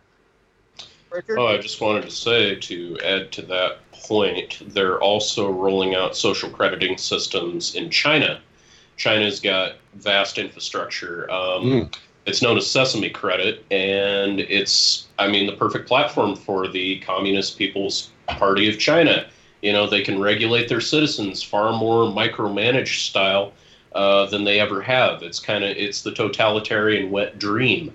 They can really fine tune, so if any citizen says one little fleck or looks at one website that they're not supposed to look at, that's circumventing the Great Firewall, they can just dock their social credit points and just totally shut them down. That's right. Essentially they can starve to death just by digital isolation. That's exactly what they're doing, and they're doing it in Darwin because chat room donation that's Australia's smallest point. It's Australia's smallest city to do it, and it's also a major connection to China. It's our big connection port to China, and they're modelling the Darwin city on the Chinese and Taiwanese models. They announced that. I could actually send you a screenshot of a news report if you want, and you can have a look at it. Sure. And while you're looking for that, I just want to thank Ben Cleary in the chat room for the $20 super chat. Thank you so much, brother. And also want to thank the other two people who've super chatted as well so far. And I want to remind people as well that we are live on AmericanFreedomRadio.com. You can listen through your iTunes, your Winamp, your QuickTime, and all sorts of other things. You can listen on the go. And I now have full control of the network. So we're playing Vinny Eastwood archives back to back. It's all Vinny! All the time. For at least the next day or so while Danny Romero's down there. But anyway, go ahead, Max. Yeah. Have a look at that picture I just sent you in the group chat there, and punch that up on the screen if you can. Yeah, put it up on the screen. Let's do that. That's a report from the Northern Territory Times. I've just got the top of the report that I used in one of my shows, and have a look at what it says in that. Did you send that to my private chat or the group chat that we've got here? In the group chat in Skype. In the group chat in Skype, I just dropped a picture in there. That's a YouTube link. See it? I'm not seeing anything yet. No, it's definitely not there yet. I'll find your chat, Vinny. I don't know how to find you. How do I go back to Skype? There it is. How do I go back to just you? I don't know how to find just you. Oh, well. In the group chat box in Skype here where we're talking, I just dropped it in there. If you click chat, you should see it. Yeah, I know. I'm looking. It's just not there. I'm pretty sure you might have sent it to me some other way, or there might be a different group chat or something. No, unfortunately, there's not. But anyway, describe the picture.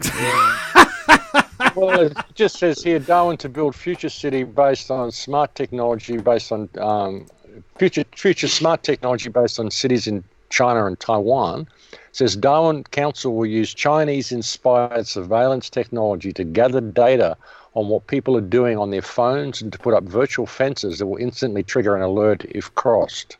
The concept for the smart technology comes from Shenzhen and has seen facial recognition surveillance to create a controversial social credit system where people can earn and lose points based on the way they behave.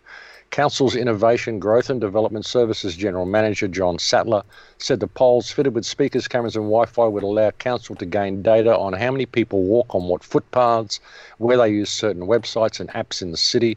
The artificial intelligence program will be watching. We won't, he said.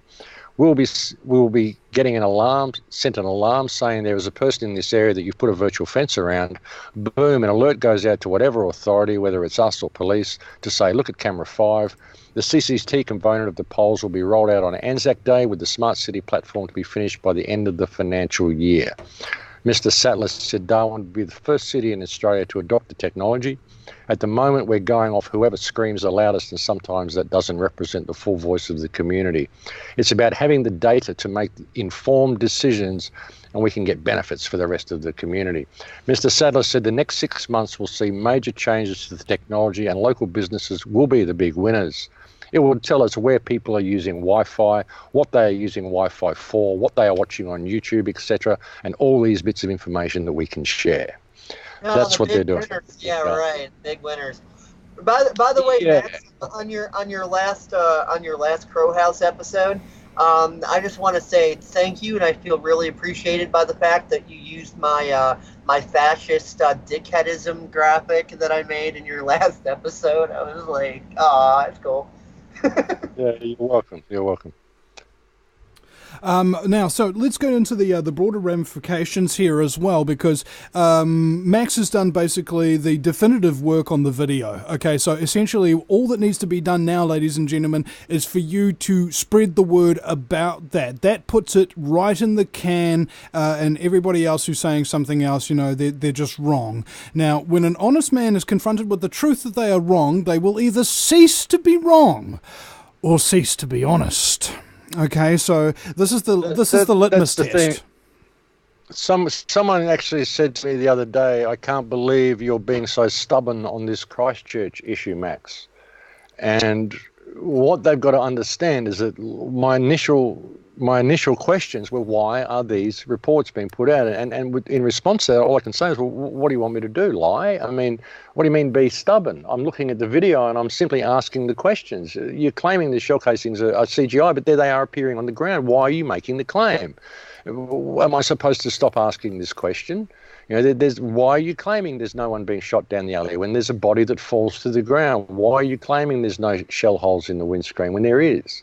You know, how can you, what do you mean, why am I being so stubborn? I mean, this isn't being stubborn. I'm simply looking at the video and saying, why are these claims being made when there's this evidence here, which is incredibly important evidence? We've got the number plate of the car. We've got the make and model and number plate of the car. We've got two men dressed in red, clearly apparent on the video. We've got all of this stuff which shows the government's lying. Why isn't this being focused on? You know, and when I see how quick these claims of CGI were launched, I would suggest these were launched as damage control because of what this video actually reveals, and they desperately do not want you looking in your peripheral vision. Can they I want add you to arguing that, about Max? shell casings and whether there's enough blood and all this stuff, you know. I just want to add something to that to back that up, please, Max. Oh, so sorry, Dave.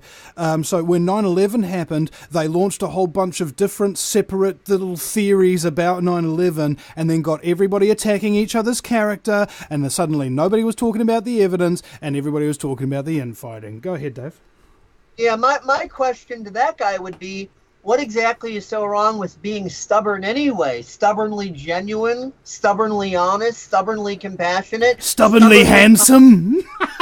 It's people don't realize the importance of this event. They don't realize what the keys this event holds to blow the whole system out of the water. We can show they stage these events. We've got it on video that they stage it. This is how they do it. This causes you to question all the other false flags. Did they stage them too? Are there markers there? Go back and look at the videos. See if there's other markers in your peripheral vision that you didn't notice before. You know, this is incredibly important. And the ripples that are rolling out from it, the lockdown we're seeing right around the world, the shooting that just happened in the synagogue in California, in San Diego, the guy who carried out the shooting said he based his whole idea on the Christchurch shooting. So, you know, if you think it isn't rippling out to the United States, now they're going to say, oh, well, this is elements within the independent media influencing all of these people. You know, if we're going to have gunmen in the United States now wanting to go and shoot up all these synagogues and mosques, we've got to disarm the people the way the New Zealand people did, you know. We've got to be staunch. And you can see where it's all going. So it is coming to the United States. Don't think it isn't happening there, because it is happening there. You know, and there is evidence within the video to blow the whole thing out of the water, but no one will look at the actual evidence. People are saying, oh, it's just insignificant details. No, it's not. This is important stuff, which shows the government is lying and could launch a worldwide investigation into these people. Actually, I want to add to that as well. So sorry, Dave. They have already launched a Royal Commission of Inquiry into this, and then the first thing that jumped to my mind was the Warren Commission, stacked with all of JFK's enemies to have, and then the 9/11 Commission, stacked with all of the people that were implicated in the attack, and they conveniently find no wrongdoing. You know, it's just like I can see it happening, and it's just terrible, because the thing about 9/11 is people often forget is that it was the family members who started the 9/11 truth movement, okay? Because they had unanswered questions of their dead mothers, brothers, sisters. This is the kind of thing that we're talking about, ladies and gentlemen. It is compassion and respect and curiosity that will actually lead us to the truth, not I'm right and you're wrong and you're a shill if you disagree with me. You know? Ugh. Exactly. One thing before you just say something, Richard, is that themselves what could possibly go wrong. One last thing, just to back up what you said there, Vinny, is that the Royal Commission, I guarantee you what they'll do is they'll launch into how did the guy get the weapons from the gun store. That's what they'll focus on, guarantee you. How he got hold of these weapons. It'll just be a complete whitewash. Well, we already know. See if they mention this. Richard. Well, in fact, I do want to elaborate on that for just a second, if I may. Sorry, Richard, have you been holding back there for ages, yes, bro? Yes, he has. I've been trying to point. Okay, I'll sum this up in 10 seconds then. I've been silently waving my hand through this conversation. I am so sorry, brother. I'll come to you in 10 seconds. Please, just let me get this out. Just let me get this out while it's still in my head. Go ahead. Okay, so he got the guns from Gun City, and he got approved by the New Zealand police. His referees were not people he'd ever met. They were people from 4chan who the police confirmed with over a phone call. This is totally against protocol. We have such crazy gun laws in this country that you really want to listen to my interview with New Zealander Mike Loder, Loder. It's on my channel there. He knows so much about the New Zealand gun situation here. It was crazy, real eye-opening interview on this, because anybody with any brains or in any part of their head would have seen, hey, this guy's dangerous. Hey, we've had reports. Hey, this guy's been to X amount of war zones.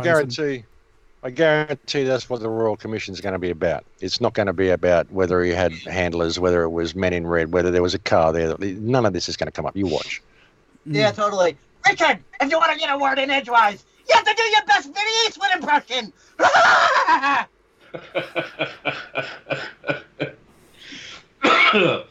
Well, the one thing I want to say, they've been trying here in the U.S., to Max's point, they have been trying, and they've been trying hard and fast. The big one, the last major mass shooting that occurred was in Las Vegas, Nevada, at a country music festival, from a giant casino complex up on the other side, where a man by the name of Stephen Paddock had a hotel room full of bump stock rifles, ARs with these recoiling bump stock rifles. And what a bump stock is basically just rides on the recoil of the rifle, so that way your finger is basically doing a repetitive motion from the recoil, and it kind of simulates fully automatic fire.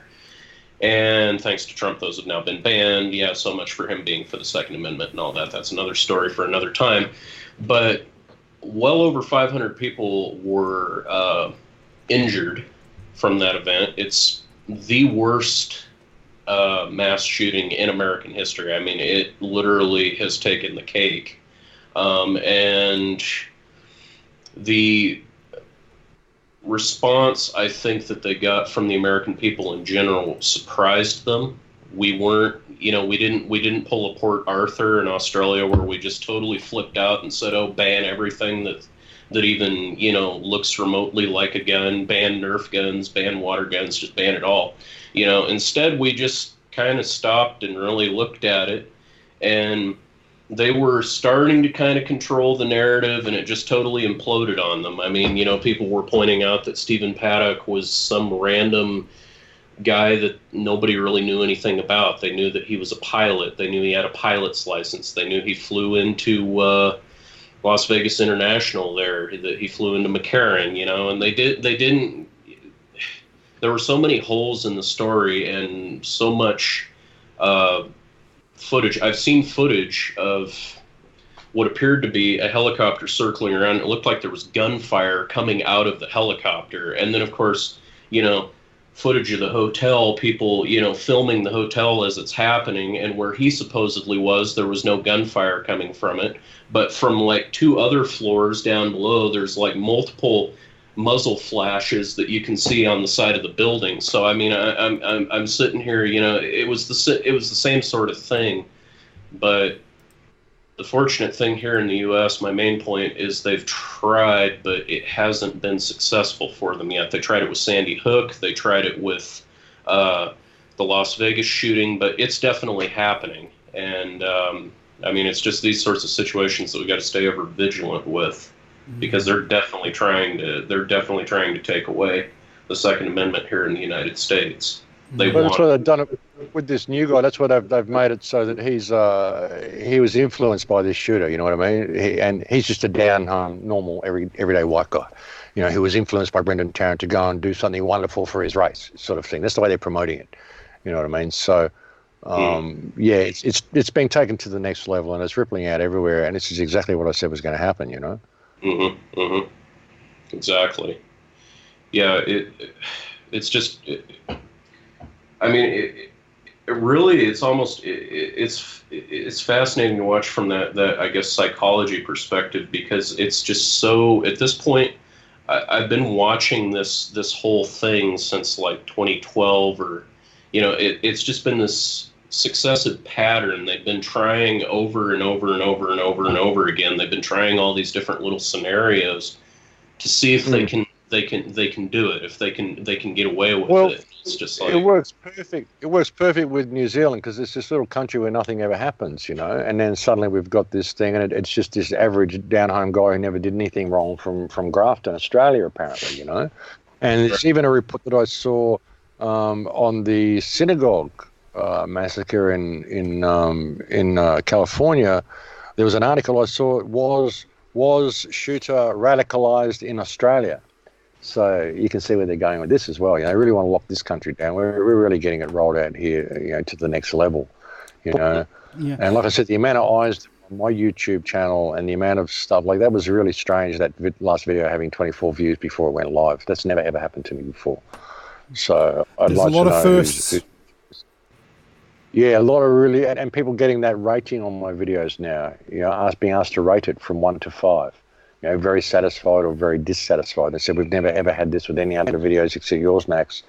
And we can download all podcasts from having trouble with yours, temporarily unavailable and stuff like this. So, and like I said, the amount of attacks I'm getting, hit pieces, people making videos about me, claiming I'm CIA. Apparently you and I and Ken O'Keefe are all working together or something, Vinny. Someone sent me an email the other day.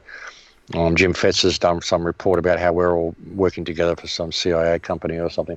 I mean, I exposed Ken 4 or 5 years ago. And, so all sorts of weird stuff coming out now to try to squash this message. Because like I said, I don't know anybody else who's talking about this car, this registration car, the registration number of it, the men in red, and all the stuff that's happening in the peripheral vision on this video. I think, and it's important that people do. It's really important that people do, Vinny, because that'll stop all this. That'll stop all what they're even doing with this shooting in the synagogue and how they're shifting blame and all the stuff they're doing. It's all riding on the back of Christchurch. And we can prove through the video that the government is lying. And it isn't speculation, like I said. Get rid of this smoke and noise. Look at this you're real right. evidence that it's there. And what's important for people to take away, especially from what Max is saying, is let's talk about the evidence. Don't talk about personalities per se. I mean, if this person said this and this person said that and so on and so forth, who gives a flying but however, what's happening now is they're not talking about evidence. It's hearsay. So it's that person said this and that person said this, that kind of thing. So everybody winds up confused. Now, what happens in dirty politics, ladies and gentlemen, this is pioneered in the United States and then since exported worldwide, is instead of talking about the issues, talking about your principles and sticking to them, you actually turn it into a contest of personalities and you try to make it as dirty and accusation-filled as possible. Now, what this does to the audience is that there will be perfectly reasonable people who really do want to listen and really do want to do something important with the information they are presented, but there's another group of people who only want to be on the winning side, and they will tolerate any disgusting behaviour to do that. And when the candidates or talk radio show hosts or whatever emit disgusting behaviour against each other, back and forth, all the perfectly reasonable people who are wanting to sit there and listen and get things out leave, and the only people that are left are those who want to be at each other's throats because they're too stupid to realise that they've been had. Yeah, that's basically it, But a really important thing, and I hope I don't get you in trouble for saying this on air, is the car that left halfway through. That car is as I said earlier, it's a silver Toyota Will VS. There are very few of those cars made. Apparently, there are only about 5,000 of them made. And there's another video you can find on YouTube, which is put out by CBS News, the National. It's had 71,000 views. It's called Survivor, on what he saw during Christchurch mosque attack. You can go and look at that video yourself, Vinny. You won't get in trouble for that. And it's 1 minute and 17 seconds into the clip. You can see that same Toyota Silver Will VS drive through a police barricade. The registration number is clearly viewable. It's FQH875. That car was parked at the front of the mosque for the whole time the shooting was happening, and it left halfway through while the shooter was shooting someone down the alley. Now, when he went back to the car and he got his gun and he was going to burn the mosque down, but he put the fuel down and ran to get someone down the alley because he must have got a message in his earpiece, because this was on the opposite side of the compound, not in his line of sight. He ran to get this person. He put the fuel down. He ran back. As he ran back across the driveway, that car was just beginning to move. And when he shot the person down the alley and walked back into the mosque, that car was gone. So that car was there for the whole time, and you can see it on that video. Survivor, on what he saw during the Christchurch mosque attack. You'll see that car 1 minute 17 seconds into the clip, drive through a police barricade. The person, you can see someone sitting in the passenger seat. This is very, very important information. This is real evidence. We need to locate this person, find out who it is, and that person needs to come forth and explain themselves. And we need some focus put on these people in red that were clearly seen. One at the driveway when he came in a full red outfit, almost like leathers, like motorcycle leathers, full red outfit with a symbol on his back. And either that person or another person in a fully red outfit was also seen standing against the wall when the shooter shot the last woman out in the street. So this is very, very important stuff that needs to be brought to public attention. If enough people can talk about this, this will create some waves and create some blowback for them, and we really need them to get this blowback.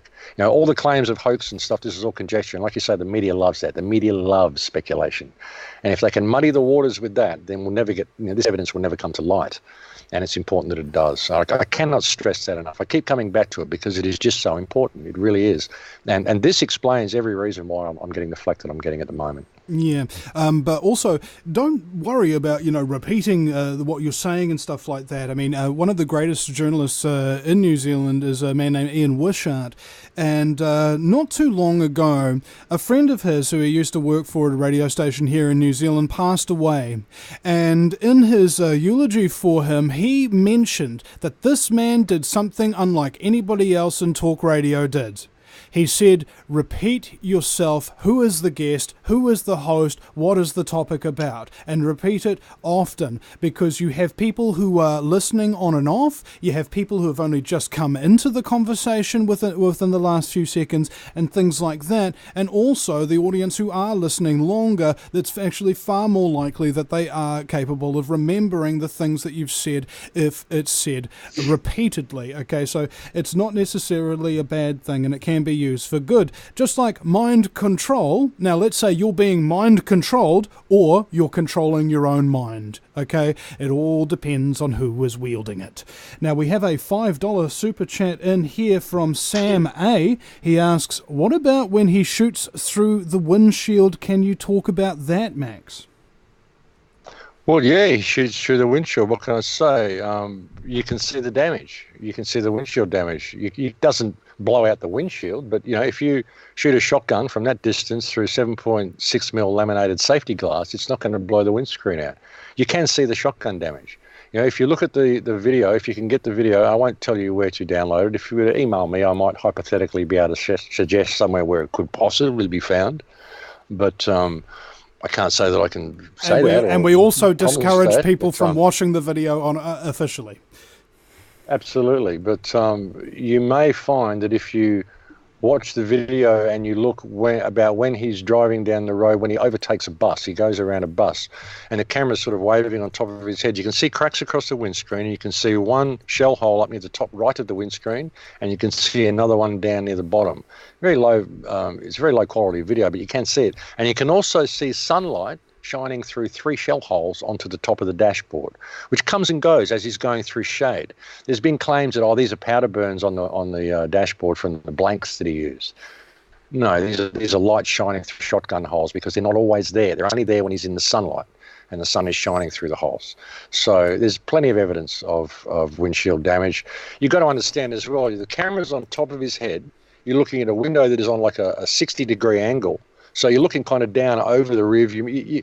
People think that he was shooting directly in front. The damage is going to be right there, but it's over. It's an angle. And it's hard to get the angle right with the camera and all that. You've got to sort of take all this into account. But if you look, you'll find that there's one near the top of the rear view mirror on the right, and one which is just like a lighter patch, because that area of the bonnet is kind of light and the road's kind of light. And you can just see a lighter patch. That's a shotgun hole because you can see the sun shining through it. So yeah, the shotgun damage is there. The claim that it isn't there is a false claim.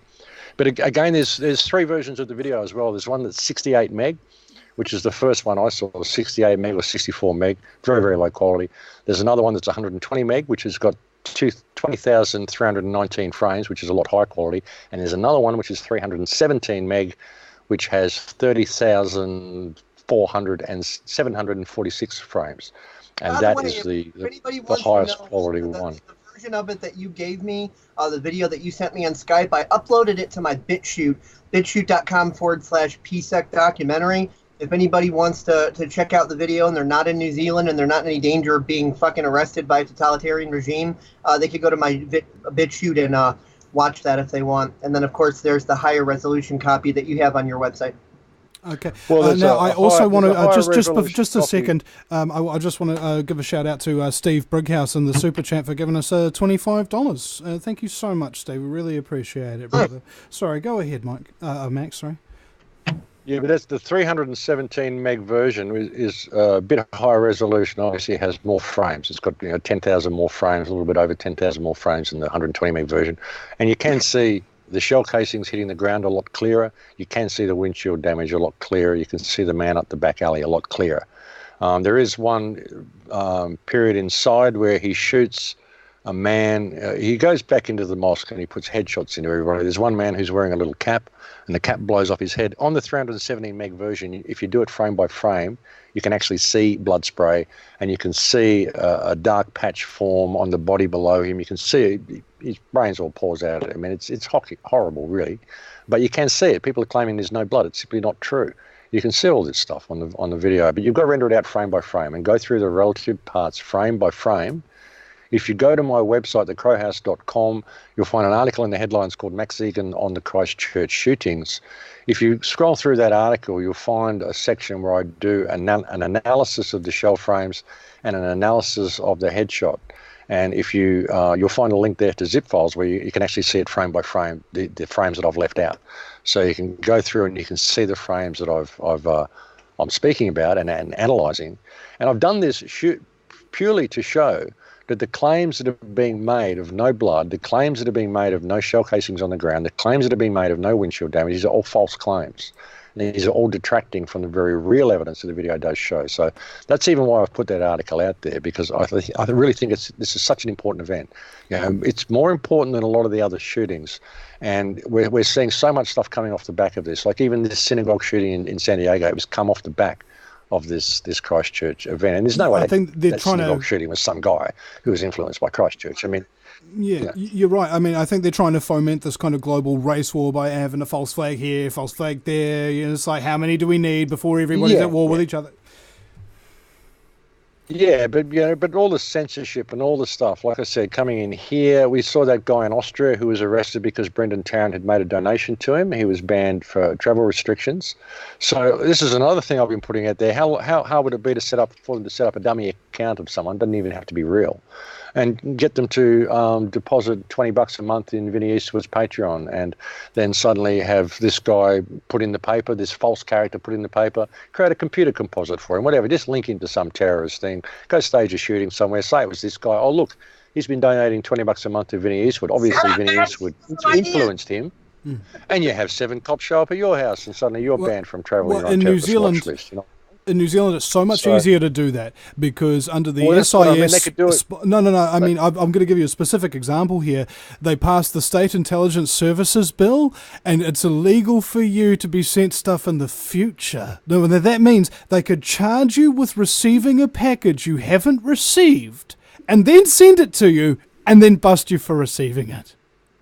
Yeah, exactly. This is the sort of stuff they can do, So they could set up a dummy account to donate to all of the major truth channels, $20 a month, let that go on for a year or whatever, and then have this dummy account, in the news for some terror-related activity, and suddenly we're all seen as people who influenced someone like Brendan Tarrant, and the people out there in TV land will be quite happy to see us all shut down. So they're setting all of these precedents. They're all riding off the back of Christchurch, which is why it's so important for people to get some focus on this and not see it as just another shooting. I've had a lot of people in the United States saying, oh, you're just doing this because you don't have them down there that much. We have shootings here all the time, so we're used to dealing with this stuff. We know they're all hoaxes. We know you're an Australian. You've never handled a gun. You don't. This is all the stuff that I'm hearing from people. They're not looking at the bigger picture of how this is being played. And you can take this way back to 9/11 and back to Sandy Hook, back to the Boston bombing, back to Pizzagate, tie it all together, all culminating in what's riding off the back of Christchurch right now, because people are reacting in the predictable way they want them to act, so they can push this whole fake news meme. And that's why I'm getting all this flack, because I'm just not buying it. I'm just looking at the evidence and saying, well, hang on, I'm not going to shut up. I'm not going to go with the flow, because what you guys are claiming, I'm just not seeing. It's not supported by the video. So people have got to really, really get some focus on this, man. They really do. So go and look at that article, Max Egan on the Christchurch shooting, and have a look at it. And there are, like I said, there's ways you can look at all the frames of the video and make the decisions for yourself, but think for yourself. Everybody who's researching this really seriously needs to think for themselves and don't want any particular side to be true. Just look at the video and look at what it's actually showing you. Yep. Oh, okay, guys. Well, I'm very tired and feel like ending the stream relatively soon, and yet we've got over 400 people watching just on the YouTube live stream alone, and we've got a massive chat room going, and I just want to say thank you to all of you who've been actually participating in this live stream here. I really feel blessed to have this many people listening and supporting the show. If anybody would also like to subscribe to Paradigm Shift and Educational Comedy, youtube.com/PSEC documentary, if anybody wants to show some subscribe love there. And of course, everybody's probably already subscribed to Max Egan because he's that good. youtube.com/Crowhouse. One question that I have for each of you, this is something that I see all the time. some people say to me, like, oh, well, it wouldn't matter if humanity all didn't comply with the elites and rose up and whatever anyway, because they have phasers and quantum torpedo and alien wormhole technology, and they'll get a button and wipe us all out, and then rebirth humanity through the frozen embryos that are stored in the basement of the Vatican. It's like the ultimate of nihilism. Like, we should do fuck all because aliens, whatever. Like, what would all of you say to people who are like that far into nihilism land? Well, I'd like to take this first, if I may, Max. The concept of defeatism is to how to get rid of your enemy's defenses without actually having to fire a shot, more or less. So the way Sun Tzu works with this is he made his soldiers desperate when they had no hope of escape. So the story was that they were in a valley and they were surrounded on all sides by enemy soldiers. And what the general did is he destroyed all of the food and water so that even if they managed to retreat or escape, they would die. He did that when they were surrounded with no hope of escape because it would motivate them in their desperation to get victory because their enemy had food and water and supplies and their only alternative was death. Make no mistake, ladies and gentlemen, we must fight with every fibre of our beings, our words, our thoughts, our souls, and even our bodies are now on the line. And the only question is, what are you going to do about it? Yeah, true. Absolutely true. It's a really important time for us. It really is. And I want to say thank you to all the people that have stuck through me through all this stuff that's going on as well. I've received so many positive emails and so many messages of support through all this, and so many people have been kind of saying, I'm really proud of you for staying true to your principles, Max, through all this and not just caving to the pressure. So, yeah, we're at a really important time, ladies and gentlemen, and we could change the world through simple non-compliance. Like I say, we're always forced to step outside our moral compass to comply to regulations and rules all the time, and we disregard the people around us. We're prepared to discard people around us because they don't have the same financial status or whatever as us, and it's all ridiculous. It really is. The story of a man I saw on the beach in California who was just sitting there crying, just crying, 70-year-old man. And I said to him, what's wrong? Why are you crying? And he said, I just realized I could have done this 50 years ago. Just sat on the beach and just experienced life, because all that stuff that I thought meant something didn't. And I missed out on me because I thought it was about climbing to the top of the pile, I've often said the change we could make if no one spent $1 for a day, if we all simply stayed home with our families and didn't spend any money for the day, the whole financial system would freak out. It would send a shockwave around the world. And even the protests that we do, we go marching in the street to do all this stuff, and we think we've done something. It's just a pressure relief valve. The best protest we could do would be stay home with our family and to love each other. We do that and the world changes. It's really not that hard. And it's so obvious that people can't see the forest for the trees. So people who think simple non-compliance wouldn't work, I don't know, they're not looking at the bigger picture. They think the system is real. But it's just a state of mind. It's just an idea. That's something. A conversation with a police officer a long time ago, you're in the state of Queensland, you need to abide by the state of Queensland. I said, what is the state of Queensland? He says, where you're standing. I said, well, I'm standing on Earth. I was in a state of quiet enjoyment before you came along. Now I'm in a state of confusion at your claim that I'm in a state of Queensland. And what is that? And he walked away because it's a mental state. It's just an idea. This whole system is just an idea. That's the simplicity of the whole thing. As soon as people realize it's just an idea and we don't actually have to do any of this, and they can allow others around them to think differently and simply respect people, it'll change the world in a day. Is that going to happen? Doubtful, but that's how simple it would actually be. So, yeah, for your humble consideration. Now, thanks for having me on, guys. It's been an interesting conversation. I hope you got something from all that New Zealand stuff, and I hope I don't get you in trouble with any of it. But I think it's really important, man. I really think it's important. Richard, just to back you up and just encapsulate that of Max's point, all the revolutions throughout history and all wars throughout history have commonalities. All wars have been won by tactics and technology. Okay? And all revolutions have been won by a tiny fraction of the population who would not give up. Richard, I'd like to know if you have anything to add to what Vinny and Max said. Nope. Alrighty. Well, I'd like to put it out there too. I just saw a chat there. I'd like to put it out there that free Julian Assange. Okay, whatever you think of him, it's not about what you think of him. It's about what this is doing to the international legal system, the removal of whistleblowers, the legitimization of an erosion of international treaties, a delusion of any hope of asylum for whistleblowers or any hope of refugee status for anyone who speaks out against the government. It represents an entire revamping of the world political system and the world legal system. That's what the arrest of Julian Assange represents. This is the only man in the world to, whether you like his information or not, in the eyes of the public, this is the only man to have really been a viable truther, which they would say. Again, what you think of him, whether you think he's controlled opposition or not, you've got to look at the picture, how it's played. This is a man who's done more for truth as far as the mainstream goes as anybody else. And now everyone's allowing him to be hung out to dry and everyone's just fine with it. So what does that spell for you or I or Vinny or anybody who wants to speak out for the truth? And this shows a complete restructuring of international law, and it's important that people see this for what it is. So I just wanted to throw that out there. Absolutely, and if you want to support Max Egan's efforts, he has a Patreon account, patreon.com/The Crow House, if I recall correctly. I've got the Patreon account, patreon.com/PSEC Media.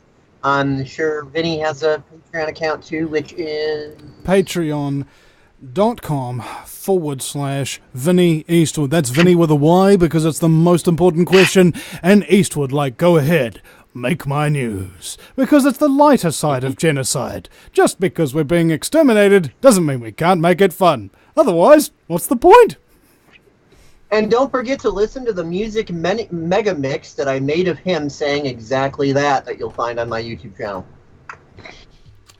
I can't recommend it, but it was all right. Now, thank you very much, ladies and gentlemen, for joining us on the Vinny Eastwood Show and PSEC simulcast. And I also want to really give a good shout out to all the people who've been listening on the American Freedom Radio live stream. Definitely want to give my sincere thanks and gratitude to all the people who've been watching us live on YouTube here. Hundreds and hundreds of people. Very, very good to see. And I hope indeed that all of you will play your parts in this and share this video out and financially support if you can. Here's the thing, there's so many different ways to support so many people, very few of which are actually financial support options.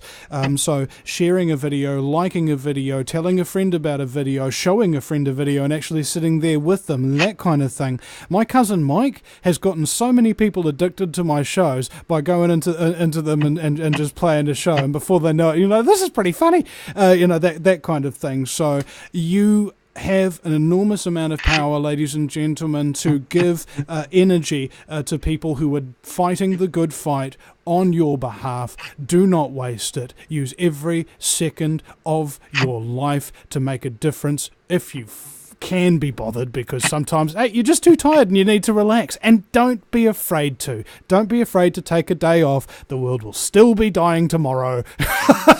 It's only going to fall apart by itself, but it won't if you make an effort. That kind of thing. So thanks, guys. Any final words?